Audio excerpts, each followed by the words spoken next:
न भारत के हिंदुओं को खतरा है, न भारत के मुसलमानों को कोई खतरा है। हां, एक खतरा भारत के मुसलमानों को, हिंदुओं को, दलितों को, आदिवासियों को, सिखों को, ईसाइयों को है। वो किससे है? नरेंद्र मोदी और मोहन भगवत से खतरा है। हमको खतरा तुमसे है। और मोहन भगवत सुनो, चीन भारत की 2000 स्क्वायर किलोमीटर पर कब्जा करके बैठ गया और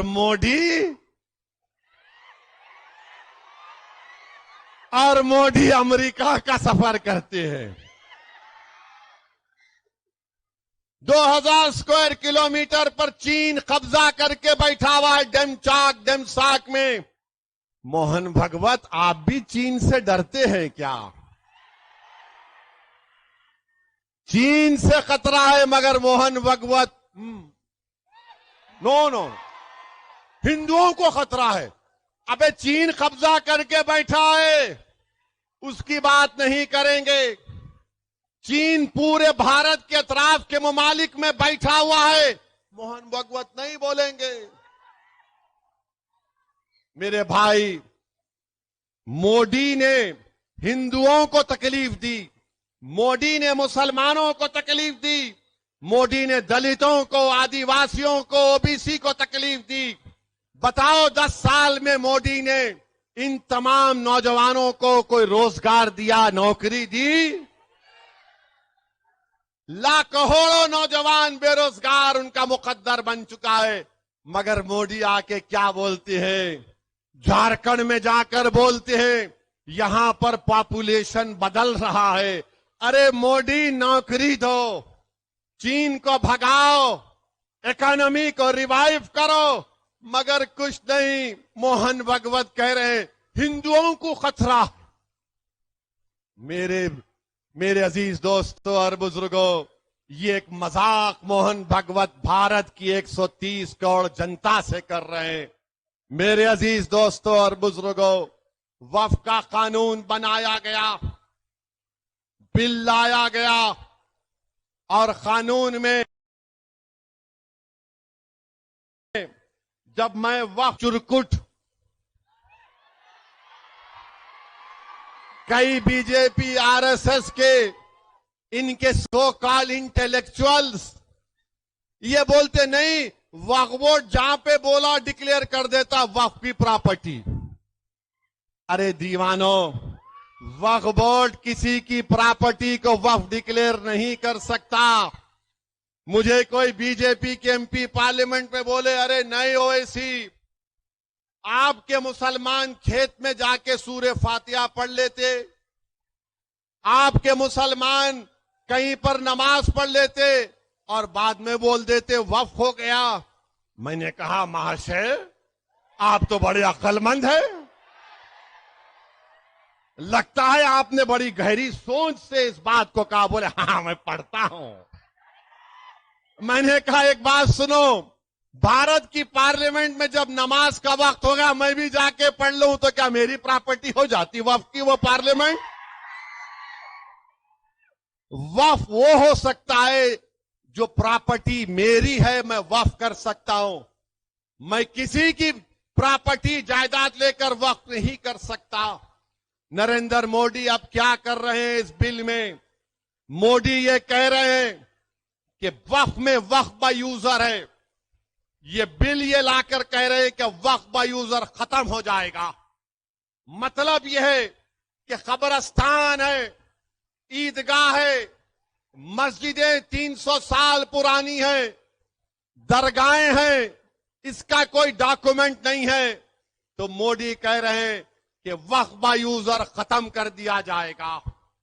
जब मैं ये कहा कि वक्फ बाय यूजर खत्म करके मुसलमानों की जायदादों को, मस्जिदों को, खानकाहों को, दरगाहों को, मस्जिदों को, कब्रिस्तानों को छीनने की साजिश हो रही है, तो लोग मेरी बात का यकीन नहीं कर रहे थे। मैं मिसाल देकर समझा रहा हूं। आज से 10-12 दिन पहले गुजरात गुजरात सोमनाथ में एक दरगाह शरीफ है। दरगाह का नाम है हाजी मंगरोली शाह। ये 1200 साल पुरानी दरगाह है और वहां पर हजरत माई पीर की मस्जिद है। सन 47 में डॉक्यूमेंट में लिखा गया कि गवर्नमेंट, क्योंकि उस वक्त जूनागढ़ के बादशाह ने यह जायदाद दी थी, अंग्रेज चले गए तो अंग्रेज जाने के बाद हुक्मरान जूनागढ़ के बादशाह थे तो हुकूमत हिंद हो गई। उसमें लिखा गया गवर्नमेंट प्रॉपर्टी मगर यूजर इज मुसलमान। दरगाह है, कब्रस्तान है। 47 में लिखा गया।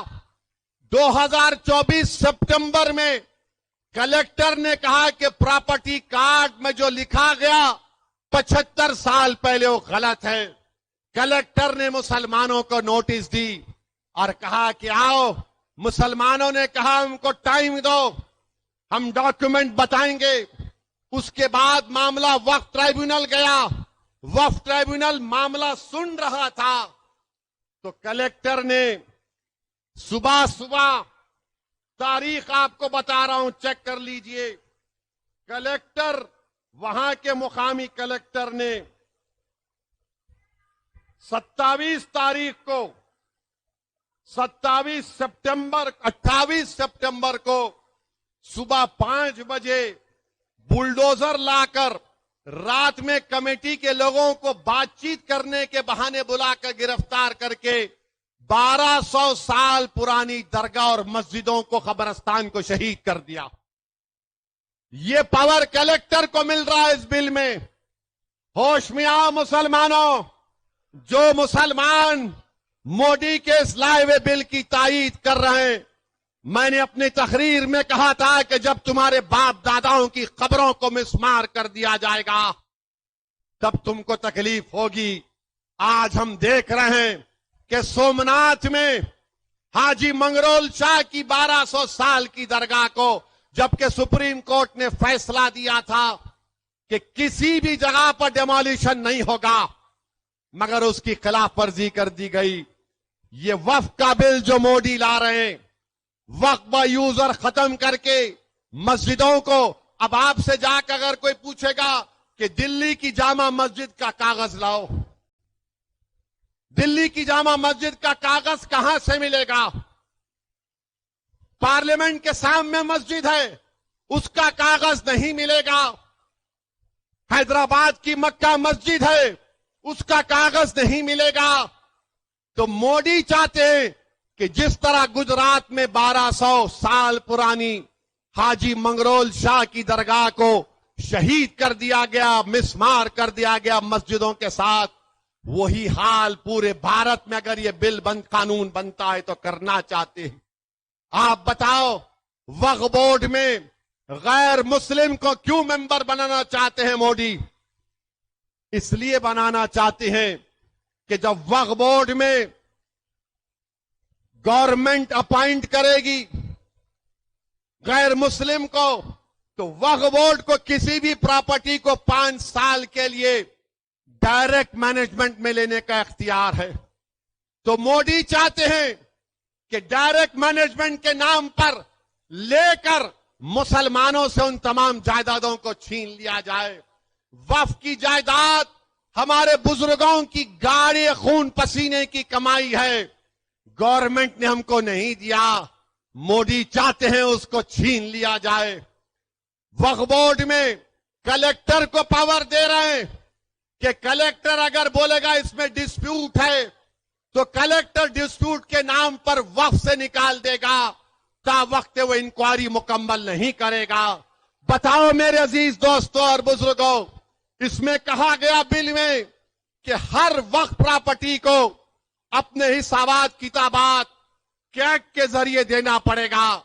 सुन लो मदरसे चलाने वालों, सुन लो दरगाहों के मुतवल्ली, सुन लो वक्फ प्रॉपर्टी के जिम्मेदारों, ये जो बिल का प्रोविजन है कि हिसाब तुमने बराबर नहीं दिया कहकर तुम पर झूठे इल्जाम लगाकर तुमको जेल को भिजा दिया जाएगा।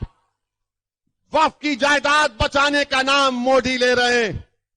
अब मौजूदा कानून ये कहता है कि अगर किसी को कोई भी अगर वक्फ की जायदाद को बेचता है तो उसको गलती से झूठे तरीके से तो 2 साल की सजा। नरेंद्र मोदी बोल रहे no 2 years only sweet 6 months। 2 साल नहीं 6 महीने अभी नॉन बेलेबल है। फर्स्ट मजिस्ट्रेट के सामने जाना चाहिए। मोदी कह रहे नथिंग डूइंग बेलेबल। तुम जायदाद बेचो, जायदाद फूंक दो, मैं हूं ना तुमको बेल देने वाला।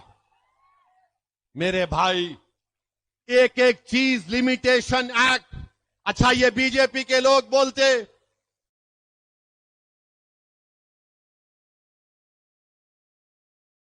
ये वक्फ यूजर नहीं है, सिर्फ मुसलमानों में है। को बता रहा हूं, तुम हिंदू लॉ की किताब लिखने वाले का नाम बीके मुखर्जी है। बीके मुखर्जी की किताब पढ़ो, उसमें लिखा हुआ है कि हिंदू धर्म में भी वक्फ यूजर है। हिंदू धर्म में बीके मुखर्जी की किताब कानून की किताब है। ओडिशा के हिंदू एंडोमेंट बोर्ड में बाय यूसेज लिखा हुआ है। आंध्रा के, तमिलनाडु के, तेलंगाना के हिंदू एंडोमेंट बोर्ड में लिखा हुआ है। और संघी लोग बोलते नहीं नहीं, खाली इस्लाम में है, मुसलमानों में है। अरे तेरे कान में फूल होगा, हमारे कान में फूल नहीं है। तेरे दिमाग पर पर्दा पड़ा होगा, हमारे दिमाग पर नहीं है। लिमिटेशन पीरियड है। कोई भी वक्फ की प्रॉपर्टी पर लिमिटेशन कानून अप्लाई नहीं होता। मोदी बोल रहे अप्लाई होगा। Hindu endowment board section 123 Telangana का पढ़ो। Limitation act will not apply on Telangana Hindu charitable endowment board. मगर मोदी बोल रहे हैं लिमिटेशन एक्ट अप्लाई होगा। क्यों अप्लाई होगा? क्योंकि जो 12 साल से किसी वक्फ की जायदाद पर काबिज है तो मोदी उसको मालिक बनाना चाहते हैं। और नरेंद्र मोदी मुंबई में, जो मुंबई की सबसे ऊंची बिल्डिंग है, सबसे ऊंची बिल्डिंग है, सबसे ऊंची बिल्डिंग है, वो एक यतीम खाने पर बनाया गया था। वक्फ के यतीम खाने पर बनाया गया था। 21 करोड़ रुपए देकर उसने खरीद लिया। और आज लोग बोलते कि उसकी बिल्डिंग की कीमत करीब 2000 करोड़ के 1500 करोड़ की है। तो मोदी उसके बेटे की शादी में गए थे तो मोदी बोले मैं शादी में गया तो दूल्हे के बाप को तोहफा देना है, यह कानून लेकर आऊंगा। जायदादें छीनने के लिए नरेंद्र मोदी इस तरह का गलत कानून ला रहे हैं। नरेंद्र मोदी, आपको इस्लाम से इतनी नफरत क्यों है? आपको मस्जिदों से, खानकाहों से नफरत क्यों है? तभी तो आप इस तरह का एक गलत बिल पार्लियामेंट में लाए हैं। अरे वक्फ बोर्ड को ताकत दो, तो जो काबिज लोग हैं उनको निकालने का पावर दो, समरी एविक्शन पावर्स। जो हिंदू एंडोमेंट बोर्ड में, हिंदू एंडोमेंट बोर्ड के कमिश्नर के पास पावर है कि किसी भी प्रॉपर्टी को काबिज को निकाल कर फेंक सकते हैं। किराया बढ़ाने का पावर दो, मगर मोदी नहीं देना चाहती है। मेरे भाई, होशियार और चौकन्ना रहिए। All India Muslim personal law board अगर आपसे कहेगा, हमसे कहेगा कि इस बिल के खिलाफ हमको एहतजाज करना है, तो क्या आप पुरअमन एहतजाज के लिए तैयार हैं? आप एहतजाज के लिए तैयार हैं? हाथ उठाकर बताइए कि आप एहतजाज के लिए तैयार हैं। और नारा लगाइए मेरे साथ, ताकि मोदी को मालूम हो जाए कि तुम्हारे इस बिल को हम रिजेक्ट करते। नारे तकबीर, नारे तकबीर। मेरे अजीज दोस्तों और बुजुर्गों, एक और अहम बात जो मैं आपसे करना चाह रहा था, अभी खत्म नहीं हुआ। कहां जा रहे? बैठो अभी। नहीं, घर से फोन आया, कहते जल्दी आते नहीं आते तो अरे भाग रे। नहीं नहीं नहीं आया ना चीचा फोन, नहीं ना आया भी तो जाके थोड़ा सुन लो, दिल का मामला है। मैं एक और अहम बात आपके सामने करना चाह रहा था। जो कुछ फलस्तीन में हो रहा है, 1 साल कल हो जाएगा, 1 साल कल हो जाएगा।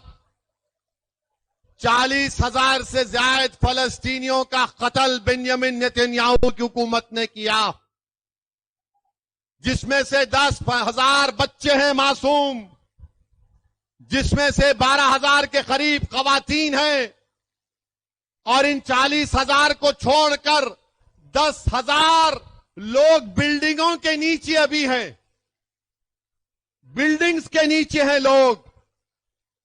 मेरे भाई, ये क्यों इनको मारा जा रहा है?